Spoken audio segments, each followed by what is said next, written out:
nós temos de entrada, a gente serve um pãozinho torrado com creme. Depois vai a sopa de capelete. Depois tem polenta frita.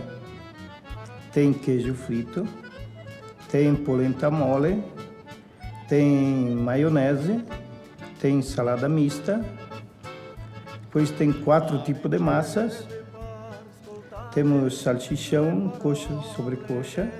Temos costela de porco, lombo de porco e churrasco também, para quem prefere. E o pão caseiro e o vinho colonial, servido à vontade também na mesa. E de sobremesa? Sobremesa a gente bota sagu, creme e buri. E o cafezinho também.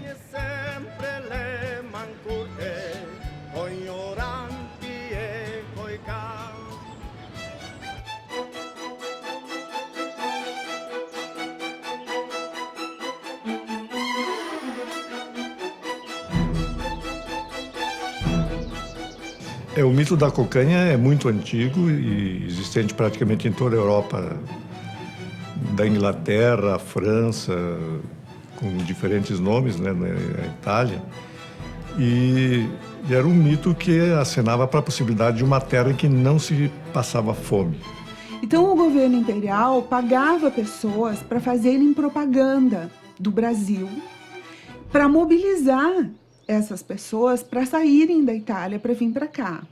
Então, dentre essas propagandas, tinha um folheto que eles entregavam, que aqui era o país da cucanha, era o país da fartura. Então, assim, que os rios eram de vinho, que os vulcões expeliam galeto assado, frango assado, que as árvores davam salame. Il mito della cuccagna non riguarda tutta l'Italia. Vi è una tradizione di memoria dell'immigrazione che è molto diversa regione per regione, no? Sicuramente il mito della cuccagna è più legata all'area dell'Italia nord-orientale, quindi il Veneto, il Friuli, tutta questa zona. Ironia, perché anche questi miti hanno un fondo di ironia, no? Dire siamo andati al paese della cuccagna, insomma, i nostri contadini sapevano bene che nulla veniva dato gratis e che quindi il lavoro era duro, un lavoro duro, molto pericoloso perché molti italiani persero i loro figli. Quando surge a possibilidade da migração para a América, os próprios propagandistas da imigração usaram esse mito da cocanha para motivar a imigração. Havia cartazes, por exemplo, com a chamada: a América é a verdadeira cocanha. Isto é, não é aquela mítica, é aquela real. Se você for para lá, realmente, você vai resolver o problema da fome em definitivo. Di un ceto contadino illuso. All'inizio poteva essere illuso da alcuni parroci, da alcuni agenti dell'immigrazione che passavano, però l'organizzazione dell'immigrazione era notevole e partiva dal basso, cioè un'emigrazione familiare, un'emigrazione di paesi, in modo che arrivati nel luogo di emigrazione, nel luogo di arrivo, ci fosse una solidarietà, ci fosse una rete parentale, ci si potesse sposare con compaesani, perché non era così facile tornare indietro e trovare una moglie.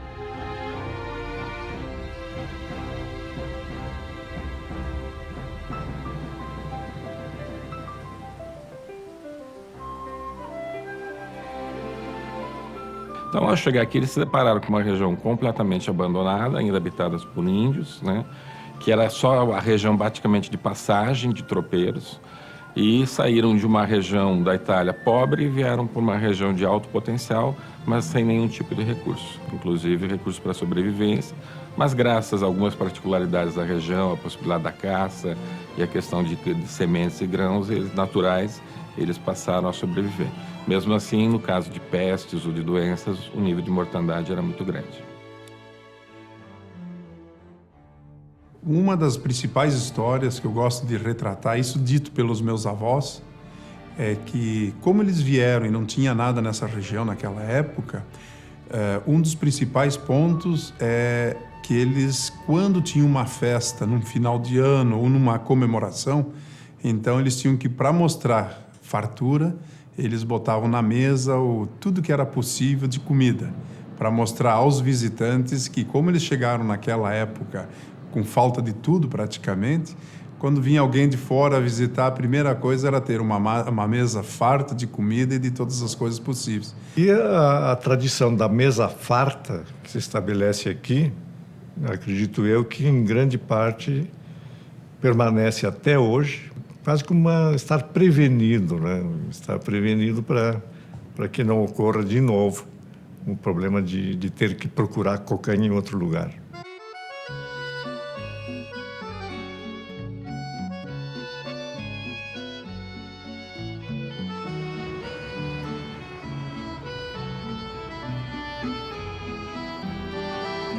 O sentimento meu é de me sentir em casa, né?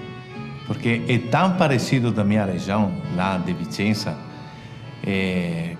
não percebo muita diferença, né?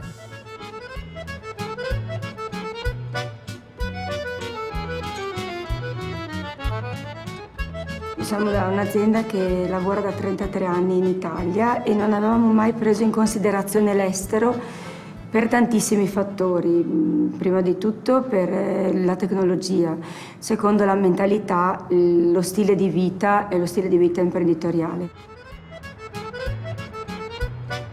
E grazie a questi immigranti italiani, a Serra Gaúcha, a nostra região qua, è una delle più sviluppate del Brasile. Si potrebbe dire che è un primo mondo, che è un mondo europeo.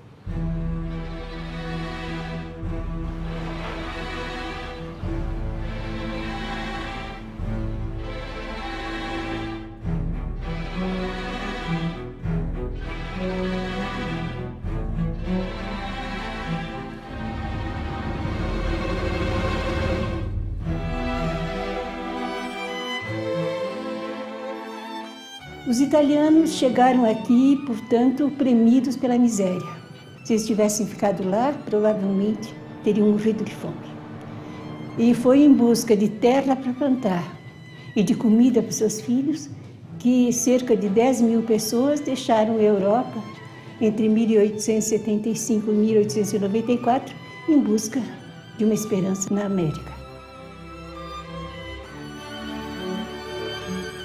Le persone che emigravano non erano le più povere, non erano quelle che non avevano soldi per partire, era gente che aveva delle proprietà, piccole proprietà, e quindi aveva un capitale da investire nell'emigrazione. Erano famiglie che hanno venduto le loro terre qui e che si sono chiamati uno con l'altro.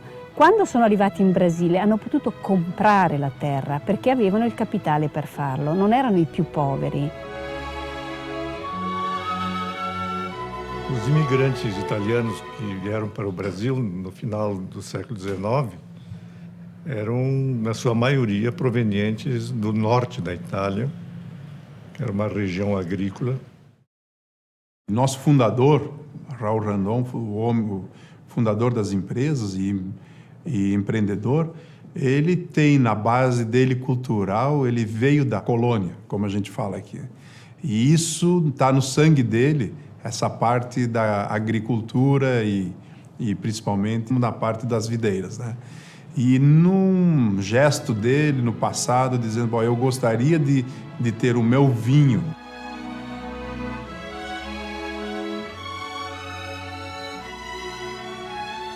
E ricordo un vecchio di una persona anziana di Antonio Prado che mi raccontava qual è stata la gioia quando la prima vite che avevano piantato ha fatto l'uva e hanno fatto il vino e hanno fatto tutti una grande ciucca, cioè hanno bevuto tutti quanti cantando, proprio perché per loro era una grande soddisfazione vedere la terra che con tanta fatica avevano tagliato, disboscato, fruttare ed essere fertile.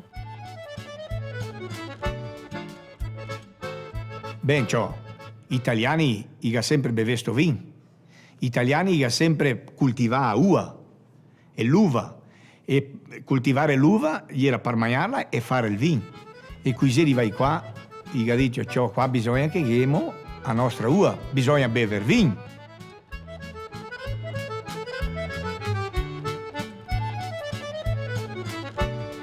Então Caxias nasceu da agricultura. Foi o básico, foi a agricultura. Depois veio o milho, depois veio o trigo. Mas como era cidade, é lugar montanhoso, já mudou muito. Mas a uva foi que se adaptou melhor por causa do clima frio. E onde cresceu Caxias foi com a uva. Com a unificação italiana, que ocorreu em 1860, houve uma reorganização geral da economia, um processo de industrialização iniciando, e toda a política rural, né, do mundo italiano passou por uma remodelação. E aí há um excesso de mão de obra que aproveita oportunidades que se abriam para migrar para a América. Bem, a Itália vivia um problema muito sério. Durante os últimos 3 anos, tinha havido uma carência muito grande de colheita de grãos. O trigo tinha deixado de existir e as pessoas estavam morrendo de fome. Ao mesmo tempo que na Itália ocorria essa grande crise de fome, no Brasil havia uma necessidade muito grande de mão de obra. Na verdade, não se pode nem falar Itália, porque a Itália não estava unificada, né? E a diferença de classes era muito grande. Entrando de cara no sistema capitalista, que não absorvia a mão de obra do campo, né, fez com que milhares e milhares de pessoas que habitavam as províncias do norte da Itália imigrassem. Viessem para o Brasil, para os Estados Unidos, para a Austrália, para a Argentina e para outros países. Houve uma política de branqueamento do Brasil. Não foi oferecido isso para os negros que estavam libertos, mas se trouxe pessoas europeias. Eu li em alguns documentos da época que eles acreditavam que esses europeus brancos trariam civilização para o estado do Rio Grande do Sul. Essa imigração daqui está ancorada na realidade de camponeses pobres, que nessa fase da Europa, que está se modernizando, já não tem mais um lugar social estável e muito definido e que precisam emigrar. No caso do Brasil, havia a oferta, né, de possibilidades para virem para agricultores, mas muitos, né, grande parte deles também tinha conhecimentos de ofícios mais variados, né, com o ferro, com a madeira, com a construção.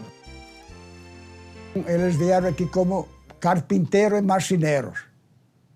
Eles tinham uma fábrica, montaram uma fábrica em Garibaldina de móveis, fazendo bocha de jogar, né? Então, quando chegam aqui no Brasil, né, chegam aqui no Rio Grande do Sul e aqui na Serra Gaúcha, eles se transformam também em pequenos agentes de modificação tecnológica da produção, desde ferramentas agrícolas, não é, até a produção de vinho, que não existia aqui na região. Então, eles vêm como agricultores, mas trazendo também uma bagagem de tecnologia que não era comum.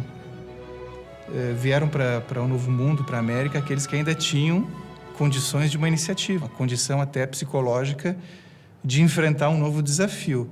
E essa condição psicológica que é também um acervo de conhecimentos, que mesmo camponeses, acervos acumulados ao longo de séculos, de milênios, né? Na Europa, uma civilização que passou por Roma, por todas as grandes cidades europeias, em contato com o Oriente também. Então, esses camponeses, mesmo pobres, despossuídos, eles vêm trazendo um acervo de conhecimentos fantástico, né? Que para o Novo Mundo aqui, ainda mais para a nossa região, que era a última a ser colonizada e habitada, era um acervo de conhecimentos valioso.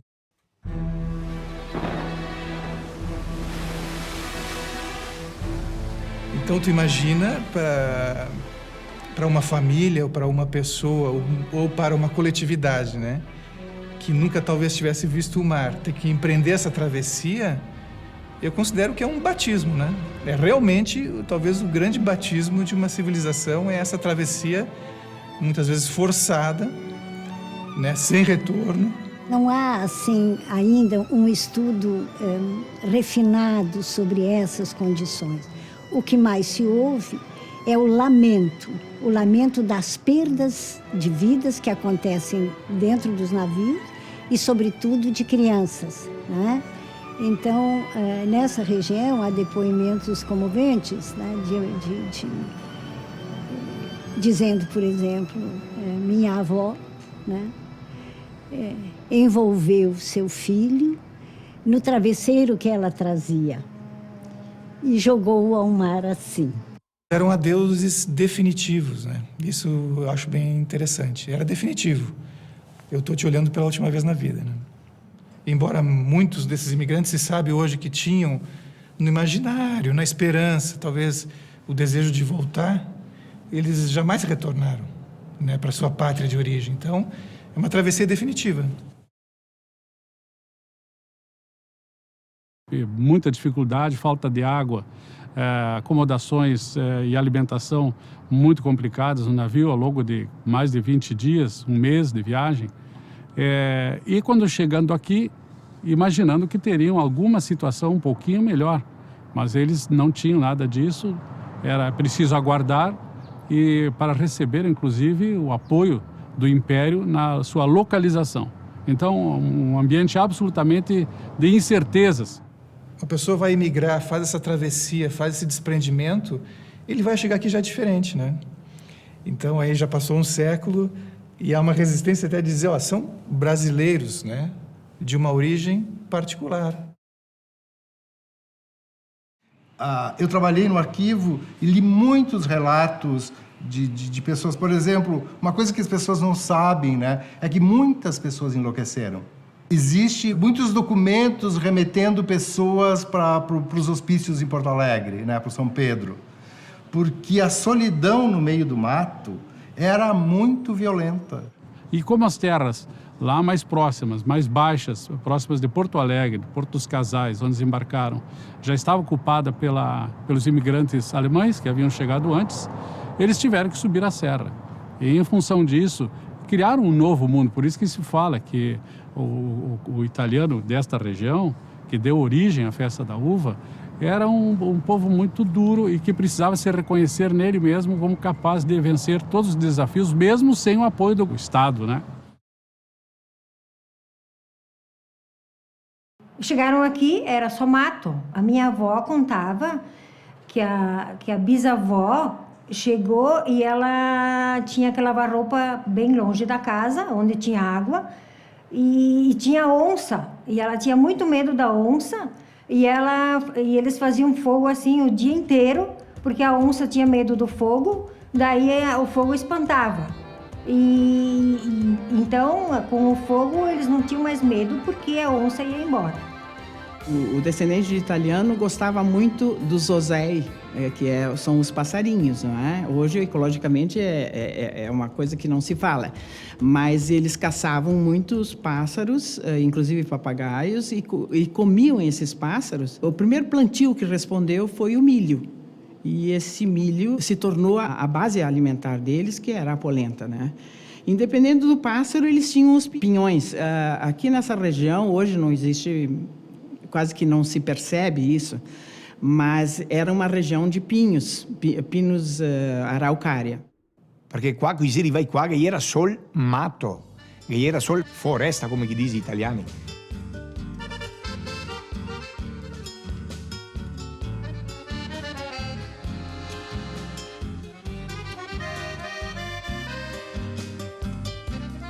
E allora, cari da Dio, cioè le difficoltà era tremende, era fortissime, perché non era infrastruttura neanche una. I primi migranti che si arrivano qua, gli ha toccato far tutto.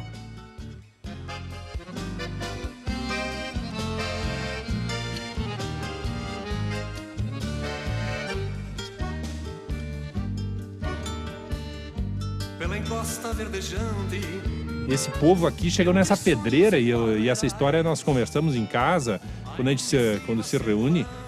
Era uma pedreira isso, e esses gringos fizeram as coisas acontecer aqui, sabe? Hoje é o segundo maior polo metal mecânico. Tu encontra desde fábrica de microprocessador até de carreta, né? Do seu Raul. Esse alicerce é fundamental e às vezes é facilmente esquecido. Eu penso que aqui na nossa região nós tivemos uma coisa que não aconteceu em nenhuma parte do Brasil. Nós tivemos a única reforma agrária que existiu no país. Porque o governo imperial dividiu essas terras devolutas em pequenas propriedades, vendeu para cada um desses imigrantes pequenos pedaços de terra, nos quais eles teriam sim que trabalhar e botar a sua família a trabalhar. Foi difícil, sim, mas eles estavam melhor do que eles estariam na Itália. E aí a gente tem outra coisa interessantíssima, que é o surgimento do cooperativismo. Por quê? Porque exatamente o minifúndio, a proximidade, ela gera uma consciência de associativismo fantástica. No meu tempo, quando aprendi na marcenaria, se fabricava móveis trabalhados. Os móveis eram todo trabalhado, todo esculturado, ou todo curvo. Eu sei trabalhar mesmo. Se eu mostrar tudo que eu fiz por aqui, as fotografias, tem alguma fotografia, eu gostava de trabalhar sempre a peça mais difícil, eu gostava mais. Eles se integraram muito bem com os gaúchos e criou uma nova forma de viver no Rio Grande do Sul, que é característica aqui da região do Nordeste do Rio Grande do Sul. Essa cultura e essa economia se construíram sobre dois baluartes, a fé e o trabalho. A fé, numa primeira instância, a fé é realmente numa realidade transcendente, uma fé religiosa. Claro que também pode ser traduzida numa dimensão laica, quer dizer, fé no próprio esforço, né? Fé em si, né? Mas não há dúvida nenhuma de que a presença da igreja sempre foi fundamental na formação da cultura da região, não é? Mas a gente sabe pela história, não só daqui, mas também da Europa, que a igreja sempre teve a sabedoria de incorporar rituais pagãos dentro da sua tradição cultural, não é? Ela nunca bateu de frente com esses rituais, pelo contrário. Então, a exaltação da colheita é perfeitamente compatível, né? Se for uma exaltação do mito da fertilidade dos gregos, ela é perfeitamente compatível, né, com as bênçãos de Deus sobre as colheitas, né? Secondo me, bisogna avere anche un poco di fede. E senza fede e senza Dio, non so se si ha forza di portare avanti e di sviluppare fuori una regione che si ha lavorato sempre tantissimo e si continua lavorando perché si ha portato questa cultura d'Italia che bisogna lavorare, e bisogna fare, e bisogna avere, e bisogna economizzare per materializzare questa economia, bisogna mostrare che si è paroni di qualcosa.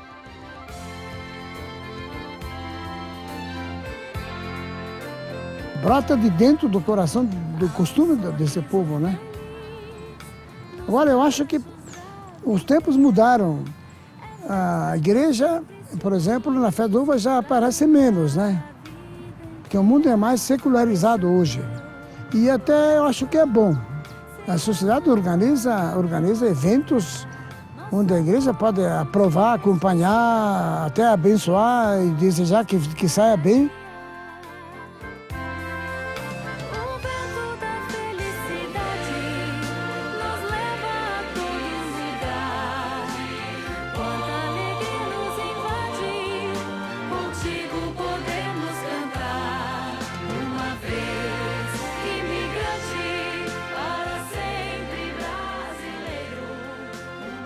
Os colonos sempre quiseram mostrar os seus produtos. Tanto é que 6 anos depois do estabelecimento, isso é, em 1881, já teve a primeira exposição agrária aqui em Caxias. Em 1925, que foram os 50 anos da imigração italiana, eles comemoraram com uma grande exposição. Uma exposição que foi a última grande exposição que antecedeu a primeira Festa da Uva. Festa da Uva, naquele tempo, e tem livros aí que contam bem essa... Era realizada, inicialmente, o pavilhão era onde é a atual prefeitura, né? Aquele foi o local onde a Festa da Uva se desenvolveu. Se o agricultor ele não participa na Festa da Uva, não vai ter graça nenhuma, né? Tem que participar. E o mais que eu gosto é a gente, quando recebe esses prêmios, que vai lá pegar os prêmios. A gente vai com gosto, com vontade, né? Porque sabe que ganha, porque tem um produto bom, né? Então eu gosto disso porque é uma coisa boa, da lembrança do trabalho que tu fez. Então a gente se anima a continuar sempre indo para frente, né? Quando a gente não pode mais, tem uns filhos e vai indo assim.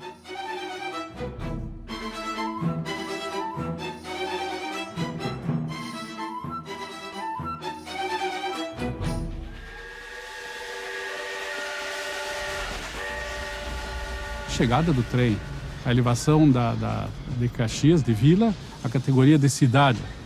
E isso foi em 1910. De lá até a criação da Festa da Uva, Caxias passou a poder escoar as suas riquezas e estabelecer novos vínculos de comércio com outros centros urbanos que havia na época, né? Em 1910, exatamente às 3h45, chega o trem.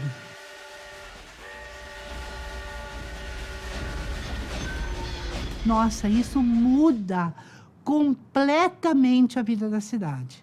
Porque a partir daí, o vinho vai ser levado, e na época é tão interessante porque eles chamavam de exportação, a exportação para os outros estados, não era para o exterior, tá? Então o vinho daqui começa a ser exportado para Porto Alegre e daí para o restante, para São Paulo, né?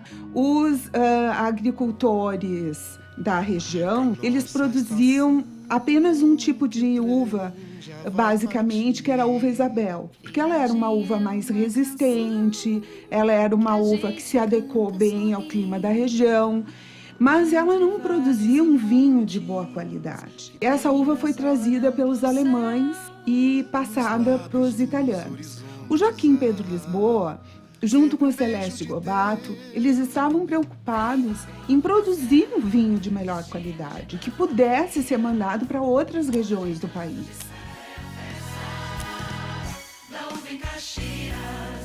Mas no estado, essa chegada de videira se deu em 3 períodos diferentes.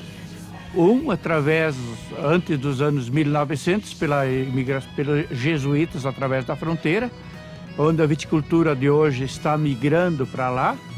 A outra através da imigração alemã, que chegou em 1824, praticamente 50 anos antes que os italianos aqui na região, também trazendo variedades europeias, e pelos portugueses também, por Rio Grande e Pelotas, mais nessas variedades aí das uvas americanas.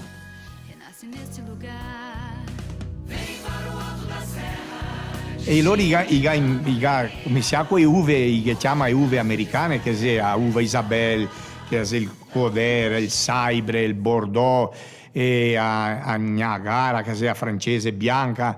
Infatti, era specie di uve comuni. E con queste uve i gas cominciano a fare il Sauvignon e bere il Sauvignon, perché il vino non è una bibita alcolica che è come a cachaça, come i destillati, il whisky, questo e quello. Il vino è, per me, è un complemento alimentario, perché noi altri di origine italiana, che abbiamo a salare e ciucciare a teta della mamma, dopo che abbiamo a salare e ciucciare a teta della mamma, abbiamo a bere vino.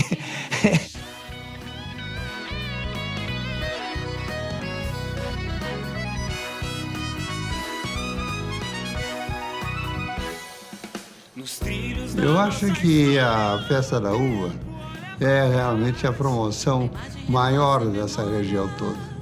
O Brasil todo conhecia, pela tradição da imigração italiana, né? Quando sempre se falava Caxias do Sul, pelo Brasil afora, terra do vinho, terra do vinho.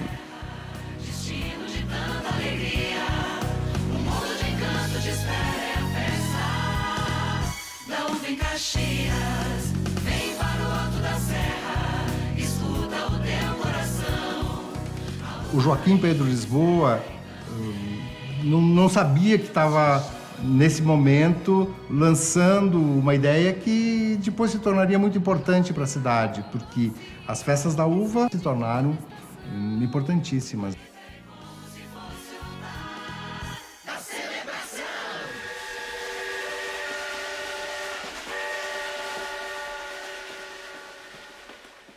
Eu assisti a festa da uva de 32. Caxias era uma cidade pacata, 35 mil habitantes, né? Mas depois a coisa evoluiu.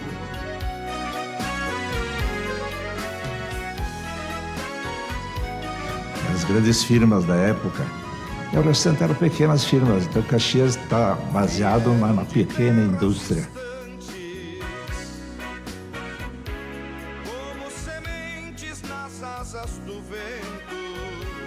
Caxias do Sul é uma cidade que estava se desenvolvendo, mas pouca gente no Rio Grande do Sul sabia disso. Com a festa da uva, Caxias passa a trazer o governador, o intendente da época, para cá. A imprensa da capital começa a mostrar Caxias do Sul, as pessoas começam a visitar Caxias do Sul e começam a conhecer o potencial de Caxias do Sul. A festa da uva teve uma motivação muito peculiar, que era a necessidade que os que estavam promovendo a modernização da produção do vinho na região, no final dos anos 20, precisavam de uma adesão dos viticultores.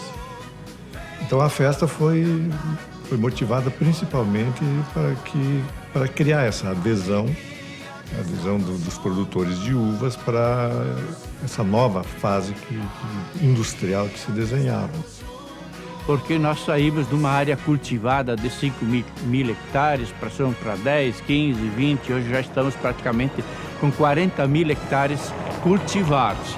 Então isso significa que há demanda, há comércio. Então é um aspecto econômico e que envolve nesse contexto mais de 16 mil famílias de produtores rurais, diretos e indiretamente, na produção, na elaboração, no acondicionamento desses vinhos, na distribuição.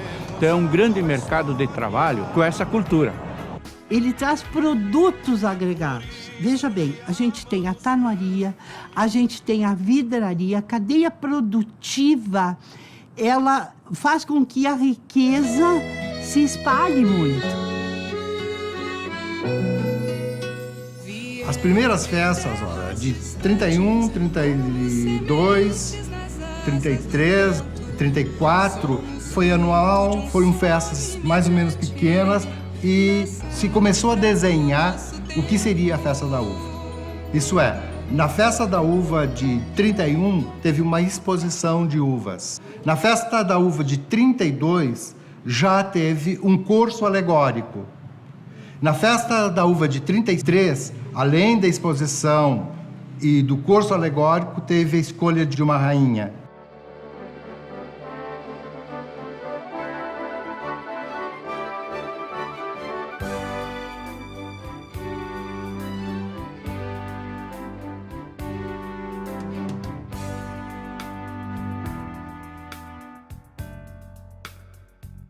A ideia de se eleger uma rainha para a festa da uva surge, se não estou enganado, na terceira festa da uva. Né? E é interessante porque, sem pouco conhecimento ou não conhecimento, estava recuperando uma velha tradição, né, das festas antigas, né, de celebração dos produtos agrícolas, em que havia sempre, né, uma mulher, não é, que representava a fertilidade, de alguma forma, daquela produção toda. Eu acho que a mulher italiana, muitas delas, os maridos discriminavam muito a mulher. Discriminavam tanto que quando recebiam visitas, muitas vezes as esposas ficavam na cozinha e o marido ficava recebendo a visita e fazendo as honras da casa. A mulher só servia então para ter filhos, lavar, passar, etc. Mas não era bem assim, porque a mulher, quando o marido ia fazer o negócio, ela ficava atrás da porta da cozinha, mas ela fazia sinal para o marido se ela gostava ou não do negócio, sabe? Mas por trás. Quer dizer que ela sempre teve uma influência muito grande e trabalhou sempre parelho, porque se o marido trabalhava 10 horas por dia, a mulher não tinha esse horário, porque ela tinha ainda os afazeres de casa e isso aí ninguém desculpava que ela não fizesse. E é muito importante o lado da rainha. Se olharmos a rainha, ela é o símbolo realmente da parte festiva da festa da uva. E eu acho que ela tem uma representatividade, não só ela, como as princesas, levar para fora, não só dentro da comunidade, mas para fora, a representatividade da importância que é essa festa, a festa da uva. A rainha é uma pessoa que divulga muito. Ela faz novos contatos, ela vai, por exemplo, na capital federal, ela tem que ir, tem que conquistar, ajudar elas com as princesas. E eu acho que é um trabalho muito importante, que isso ajuda muito a trazer turistas para Caxias do Sul. Pessoas lá do bairro onde eu morava, em São Pellegrino, achavam que tinham que me indicar como uma candidata à festa da uva.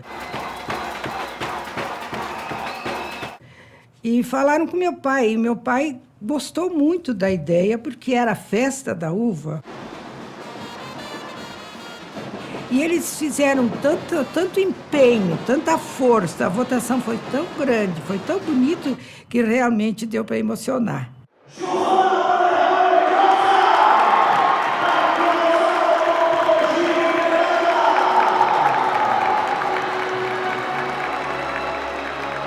Eu não sabia o que dizer, eu dizia, estou feliz, estou encantada.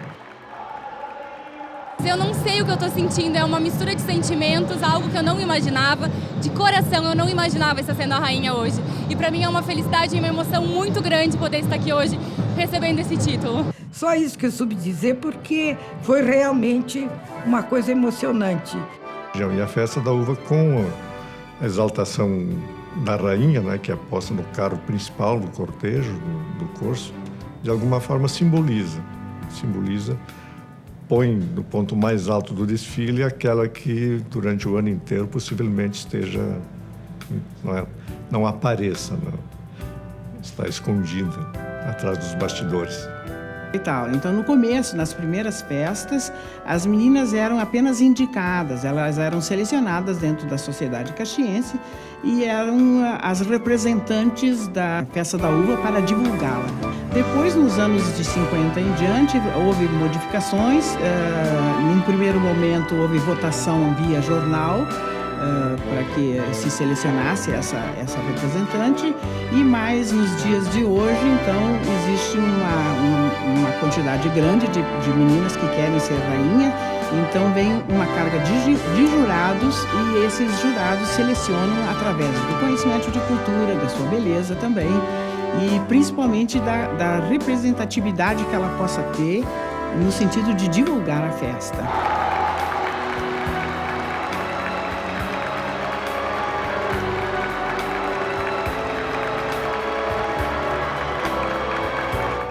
E a festa da uva veio o quê? A buscar de geração a próxima geração, as outras gerações, a mostrar desde a época dos princípios dos colonizadores para que propósito veio aqui na nossa região. Trazer a cultura, manter essa cultura viva para que as próximas gerações possam entender e dar a continuidade.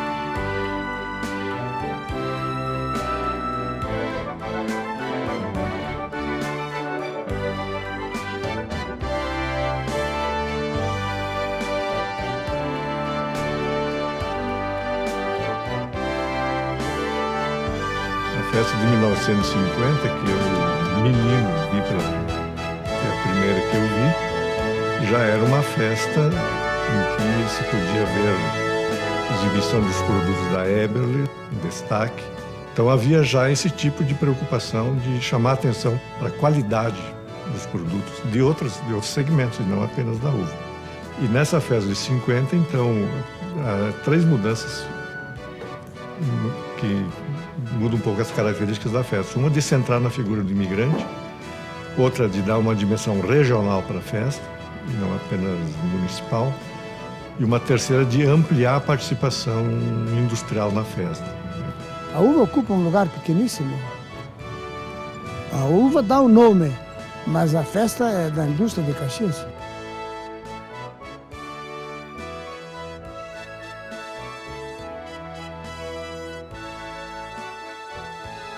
Hoje o turista que vem de fora, ele vem a Caxias para quê? Muitos vêm comprar ônibus, caretas, caminhões, retroescavadeiras, né? Então Caxias é um polo metalmecânico depois de São Paulo. As empresas locais é que eram o sustentáculo. A base da Festa da Uva sempre foi... Que eles tinham estandes lindíssimos, o Mosely, com os vinhos dele, a champanhe. Nunca me esqueço de um estande que o Mosely apresentou, que era a coisa mais simples. Do alto da serra reluzem os olhos de Deus, do fruto... Eu acho que a década de 60 foi muito importante para a Festa da Uva. A partir de 64, nós tínhamos a Gloriosa, né? Nós tínhamos aqui em Caxias um novo espírito para a Festa da Uva. Era um espírito elitista, de beleza, né? Onde as empresas entraram com grande vigor na promoção dos carros alegóricos, que foram os mais belos que eu já vi na minha vida. Não ficam devendo para lugar nenhum, né? Que eram geralmente de lavra do Darwin Gazana, que era um artista único. Então, esse período da Festa da Uva da década de 60, ela representa a beleza da criação de Gazana e, ao mesmo tempo, representa a riqueza que a cidade estava conseguindo. E essa riqueza se devia exatamente ao polo metalmecânico, que ainda não existia de direito, mas já existia de fato. Caxias sempre foi uma terra ligada à metalurgia. Eu lembro dos desfiles de carros alegóricos da minha infância, de ver os carros dos CTGs passarem, né? O desfile dos cavalarianos, o carro dos... Na época tinha o carro dos caçadores, né?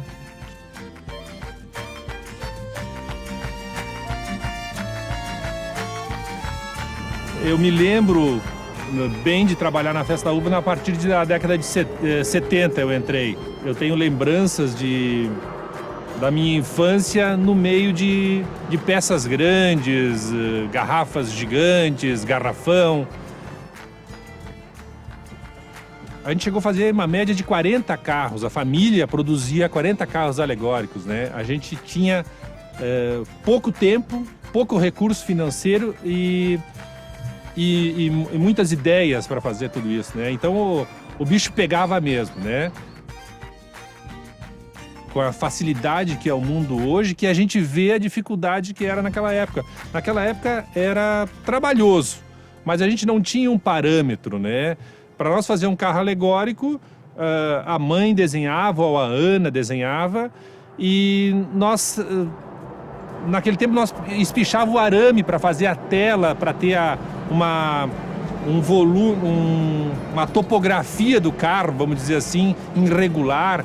Era por arame, então nós comprava quilos e quilos de arame de construção e ia espichando, fazendo essa tela para ter uma superfície irregular. Hoje se usa a tela pronta, porque é muito barato hoje tu comprar a tela em metro. O primeiro carro feito pela Eberle, do qual o Gazana foi o escolhido, foi o que melhor apresentou o trabalho, o melhor carro foi ele, então ele foi escolhido para confeccionar o carro da Eberle.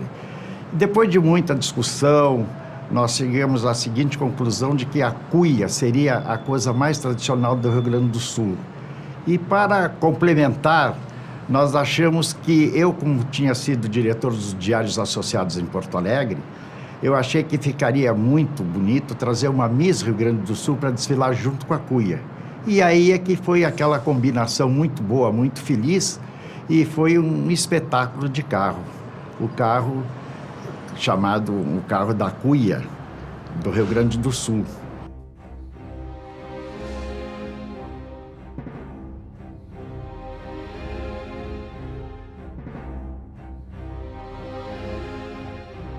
Um grande muro de silêncio circundou esta região. Até mesmo os que não eram descendentes de italianos, de imigrados, que eram imigrantes de outras regiões também, sentem a dor desta região. E por 11 anos não se fez mais a festa da uva.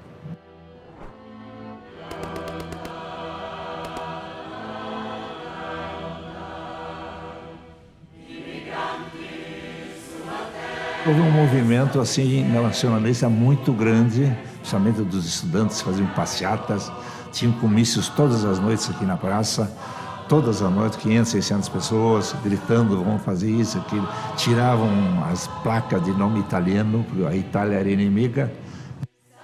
O Brasil ficou durante um período da guerra sem se posicionar, existia até um movimento favorável ao nazismo dentro do Brasil.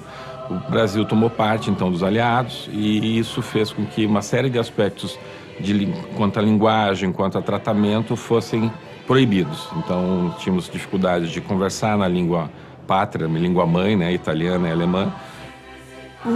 Foi proibido o idioma, né? O dialeto.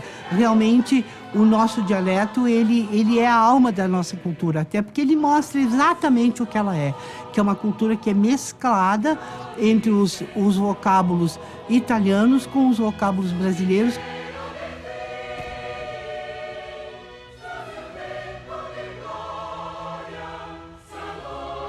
O Brasil entrou na guerra. E nessa entrada na guerra houve o compromisso de mandar uma força expedicionária, chamada assim, de 25 mil homens de todo o Brasil. De Caxias do Sul foram 184. Praticamente 99% de origem italiana. E se foi para lutar para a liberdade, se falava. Não era a favor da pátria ou contra a Itália. Era uma situação muito estranha essa. Mas a gente assimilou bem, porque nós já tínhamos, o nosso instinto já não era mais de italiano. Nós éramos brasileiros, tínhamos consciência disso. E nos chamam i nostri liberatori. Vejam só, nós, um país pequeno, de 500 anos, nem estamos lá libertando os italianos. Que coisa incrível isso aí, historicamente falando, né? O herói é aquele que dá vida pela sua pátria, pela liberdade de nossa vida. E mais 2.700 e tantos mutilados, perdiam perna, braço da artilharia, as minas que os irmãos plantavam no chão, arrancavam a parte, chamavam de Schussbein, mina do pé. Eles não queriam que morresse, queria pisar para um doente ficar 30 atrás desse doente. E o morto está morto, enterrado e pronto, né? Então, dentro do monumento do imigrante, graças a um capitão aí que era a comissão, disse, não, tem que ter homenagem à FEB. E está lá, no monumento imigrante, ninguém sabe o que é aquilo, só que está no folheto, né? É homenagem ao soldado da geração italiana, da primeira, segunda, indo para a Itália. A FAB é a única que filmou as ações deles. Tem aí um filme, Os Avestruzes da Itália, feita por... Só que na frente da nacelle que era o aviador, só por vez. Ele tinha 2 metralhadoras de .30 de cada asa, 2 bombas de 250 quilos, e eles, além de bombardear, fotografavam. Tinham que ir junto, fotografavam no bojo do avião embaixo, fotografavam as linhas. Então, era um sistema muito, assim, de retaguarda muito bom. Porque quando os imigrantes vieram para cá, a Itália recém estava unificada. E eles não se sentiam italianos, se sentiam vênetos, lombardos, trevisanos. né, e continuavam a falar os seus dialetos das suas regiões. Então, esse sentimento de sinto saudades da Itália, tal, foi um sentimento que foi sendo construído aos poucos e que depois Mussolini vai ter uma importância muito grande nisso, né, mandando para cá agentes consulares e pessoas que vão formar um staff grande para acabar construindo essa questão da identidade. Muitos filhos de empresários caxienses vão para a Itália, né, para também sentir essa vivência com a Itália. E vai ser nos possibilitado a dupla cidadania. E houve, assim, um certo mal-estar, porque, afinal, o Brasil lutou contra a Itália e a Alemanha, né? Isso deixou cicatrizes, deixou marcas, né, que são difíceis de superar. Eu faço ideia que deve acontecer na Europa. Se aqui no Brasil, aqui no Rio Grande do Sul, né, com um trabalho, com uma convivência bastante integrada, se já foi difícil, imagine, então, numa outra terra em que realmente viveu a guerra, né?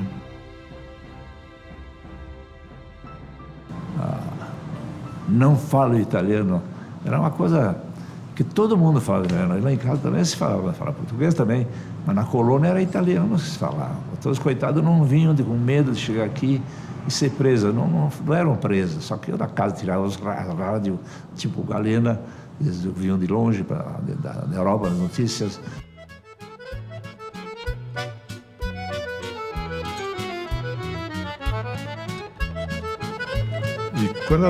Quando cessa a guerra, em 45, uma das primeiras iniciativas que a sociedade local toma é de relançar a Festa da Uva.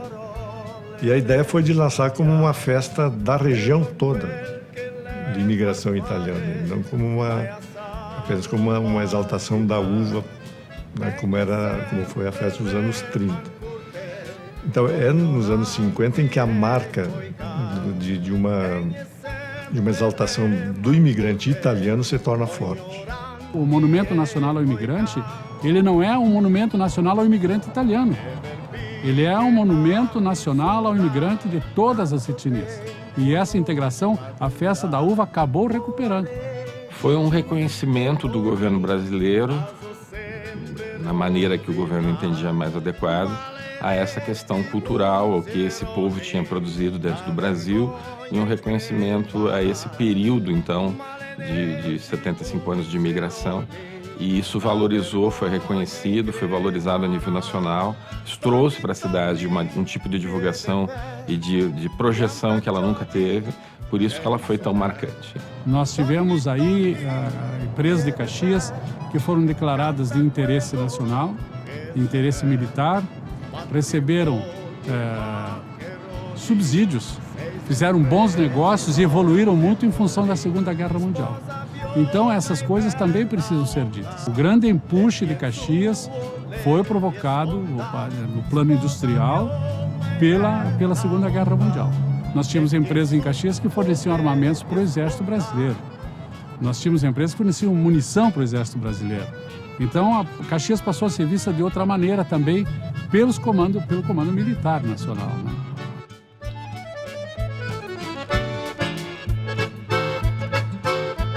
A festa ajuda a mostrar Caxias do Sul para o Brasil. A gente teve desfiles alegóricos que foram transmitidos para outros estados, para o centro do país.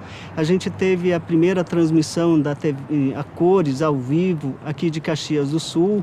Então isso mostra o que é Caxias do Sul para os brasileiros. Uma outra mudança substancial na Festa da Uva ocorreu nos anos 70, em que há toda uma ideologia, não é, do empreendedorismo, não é, de transformar tudo em fonte de desenvolvimento econômico, etc., começou a imperar no país. E a Festa da Uva, né, que era uma organização rigorosamente comunitária, passou a ser encarada também como uma possibilidade de desenvolvimento turístico e foi transformada numa empresa. Festa da Uva, Sociedade Anônima, com participação de outras instâncias, não é? À medida em que elas se transformam em uma ferramenta de promoção do turismo, há uma perda de ligação com a comunidade. Realmente, o ministro das Comunicações era Egino Corsetti e o presidente da República era o presidente Médici. E eles vieram para a Festa da Uva. Aqui na praça tinha a arquibancada toda para eles. E realmente foi prometido pelo ministro que naquele dia seria a primeira transmissão a cores, porque até então não era a cores a televisão no Rio Grande do Sul. E naquele dia do desfile, em que aparece o carro da Eberle, que vinha pela Sinimbu quando estava vindo na praça, é que realmente ligaram os links e aconteceu naquele exato momento quando o carro da Eberle vinha vindo na praça. Isso tudo está documentado em jornais, inclusive. No Pioneiro foi publicado isso. E tem o carro alegórico da Festa da Uva, da Eberle, com a Miss Rio Grande do Sul, chamava-se, a moça era Maria Rosa Gala, se eu não me engano, era ela. Havia, na época, uns globos que hoje estão lá no Parque de Exposições de Esteio, ali onde aqueles globos que foram doados, eu acho que pelo governo alemão, para o governo do estado naquela época, foram colocados aqui primeiro. Aquilo dava um impacto visual muito grande. A primeira transmissão de TV a cores do país, diretamente da Festa, isso até pode parecer assim um pouco oba-oba, mas dava um orgulho assim meio besta, né? Era uma coisa realmente mostrando que a cidade estava desenvolvida, que fazia parte de todo um sistema e fazia parte de toda aquela apologia ao desenvolvimento.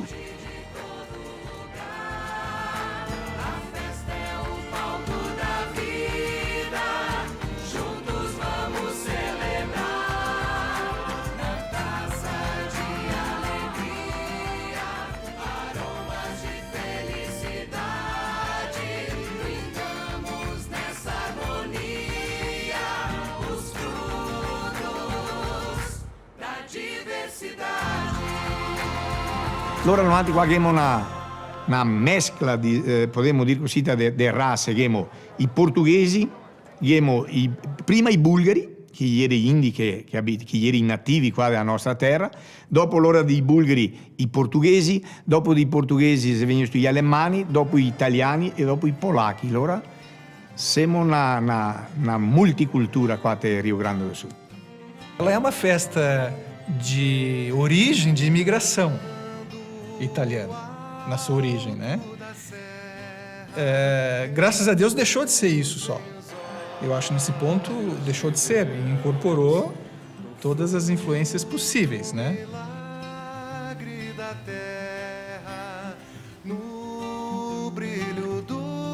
A gente sempre tem que estar se reinventando, né? Então, como ela se reinventou várias vezes, com certeza ela se reinventa de novo, porque ela nunca deixou de existir, nem vai deixar de existir, porque a ideia é muito forte e essa ideia ela vai perpassar os tempos na medida em que ela fala da identidade. E eu acho que a Festa Uva, nesse sentido, ela tem, de uma forma sábia, abrigado as outras culturas.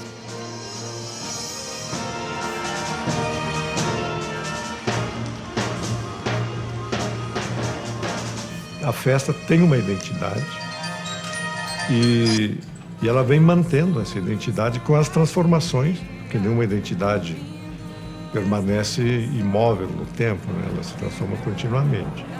Então, nos 80 anos, a festa está sendo idêntica a ela mesma.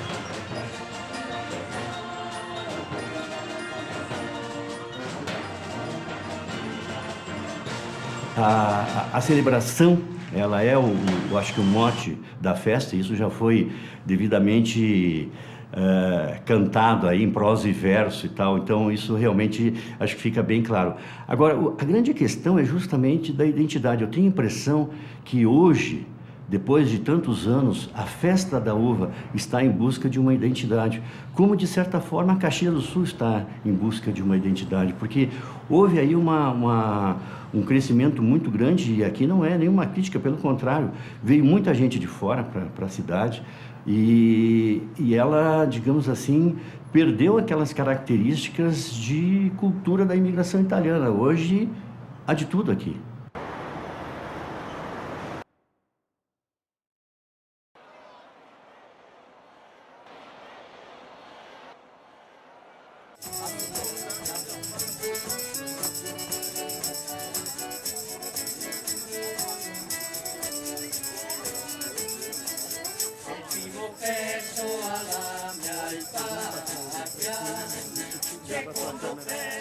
É a retomada do caráter comunitário da festa, já nos anos 90. A festa retoma o caráter municipal e o município abre novamente a possibilidade de a comunidade ser a organizadora da festa. Então, há uma empresa, a Festa da Uva, uma autarquia, mas há uma comissão comunitária, com esse nome, comissão comunitária, que é quem pensa a próxima festa, organiza, etc. Com essa retomada, não é, do caráter comunitário da festa, ela também retoma o perfil de ser uma celebração do que a cidade é e do que a cidade faz. Hoje, a festa de hoje não é a mesma festa da década de 30. É uma festa completamente diferente. Eu acho que o ponto saudável, o ponto positivo da festa é esse. Ela cresceu junto com a cidade, ela ajudou a criar a identidade dessa cidade. A festa tem que ser, de alguma forma, esse desejo de festejar. Acho que seria bom se reinventar, né? Talvez ela precise de alguns elementos novos. Novos mesmo, que nem a gente saiba dizer o que é.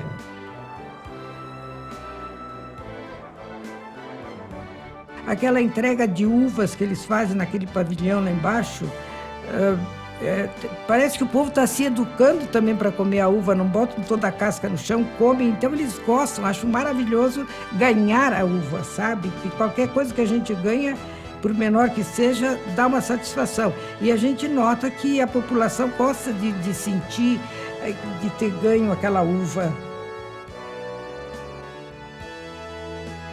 Na festa de 2012, chamou a atenção tanto do público participante como dos visitantes, o corso, que sofreu modificações muito importantes, tanto que ele foi chamado de espetáculo cênico, não é? Incorporando tecnologias novas, né, na produção das alegorias, os movimentos e a utilização ao vivo de orquestra e coro, não é? Fazendo um espetáculo vivo, realmente agradou plenamente.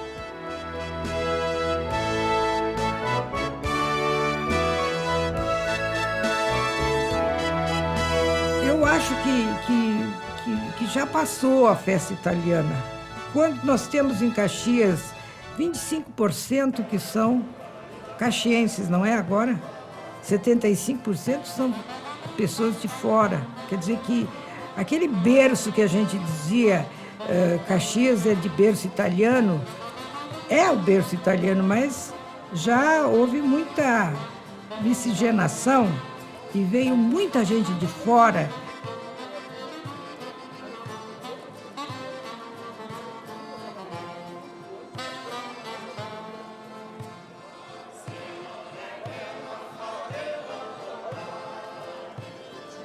Os cartazes eram feitos por concurso de artistas, né?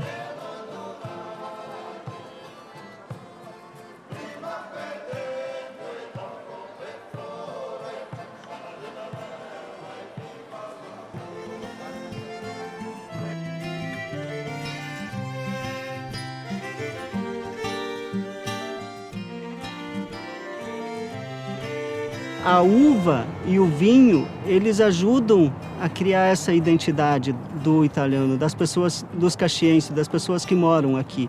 Ele é um ponto de união, um ponto que conecta passado e presente. Eu acho que é um ponto também que conecta com o futuro de Caxias do Sul.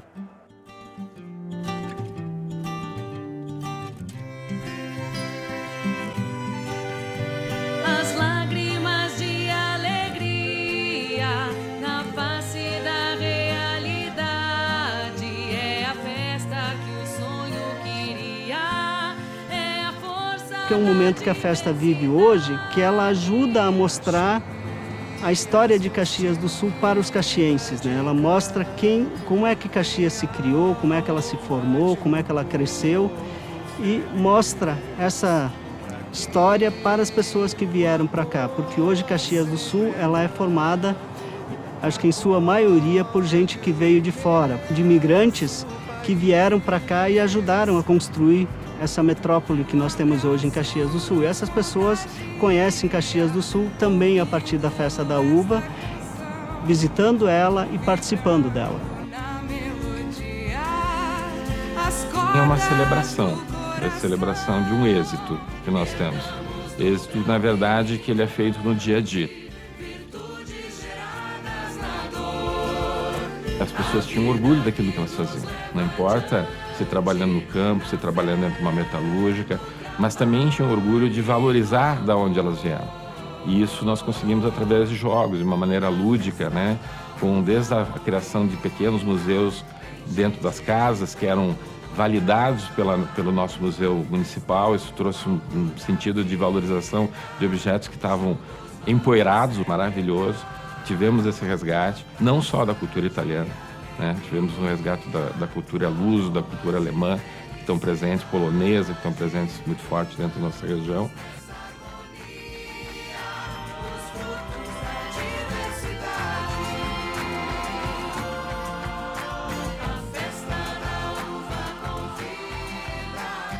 Passa, a partir da festa de 2012, a ter um desfile mais organizado, contando uma história com começo, meio e fim, tentando mostrar os vários aspectos da própria Festa da Uva e da formação de Caxias do Sul. Tem uma geração nova surgindo agora, nós chamamos isso tecnicamente de geração Y, uma geração extremamente empreendedora, que integra trabalho e festa no seu dia a dia, que faz 42 coisas ao mesmo tempo, e eu acho que mais dia, menos dia, a festa vai representar esse tipo de movimento. Um movimento que realmente que encontra de forma inteligente uma celebração e o trabalho, que é o que a gente quer mostrar e sempre quis mostrar na Festa da Uva.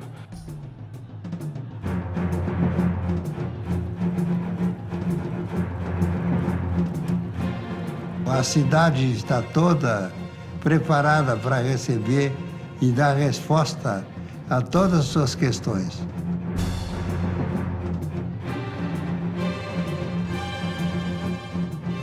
Olha, as pessoas podem vir participar da Festa da Uva, mas elas têm que ter em mente que a cidade cresceu, que a festa cresceu e que hoje ela não se limita àquela ideia que ainda a maioria das pessoas tem a respeito de Caxias e da Festa da Uva. Venham a Caxias que vocês não vão se arrepender. Que venham conhecer um pedaço da história do país.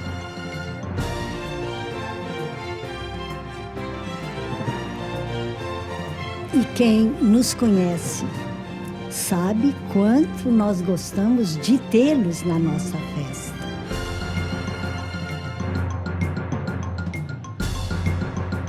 Caxias é uma das cidades mais interessantes do mundo.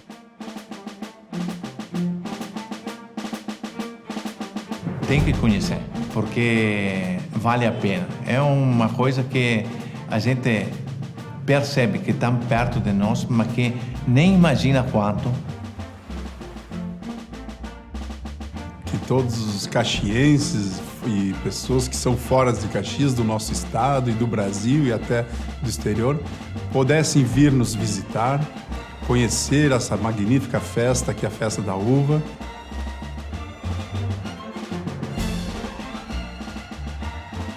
Tem muita coisa para se ver, ainda muita coisa para se fazer. Caxias tem muita coisa para atrair pessoas, desde a gastronomia até aquilo que a indústria faz. Eu acho que vale a pena visitar. E é bom, e nós teremos uma maior alegria em receber.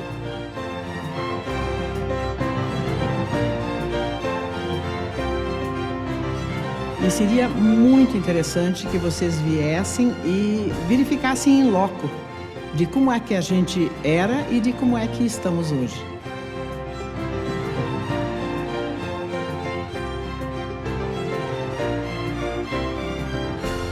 Gostaria que todos que estivessem assistindo, que pudessem, na época da Festa da Uva, vir a Caxias para degustar os vinhos e toda a comida, toda a iguaria italiana.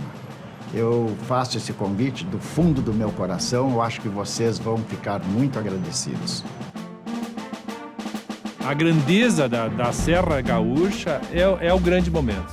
Tem que vir numa Festa da Uva porque a coisa acontece.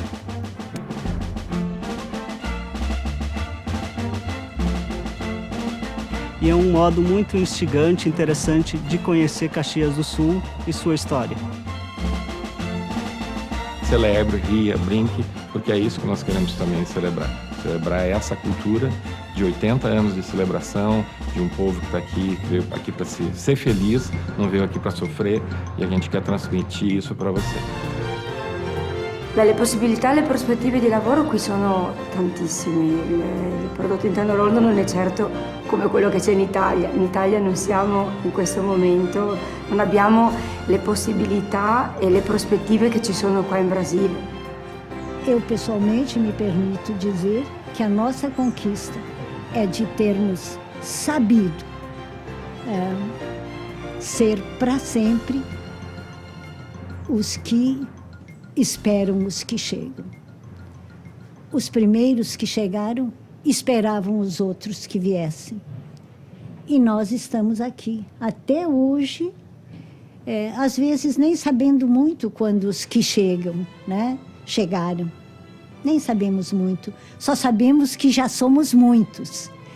E isso é muito bom, isso é muito bom. A Festa da Uva é o lugar onde nós celebramos esta grande conquista, que é de sabermos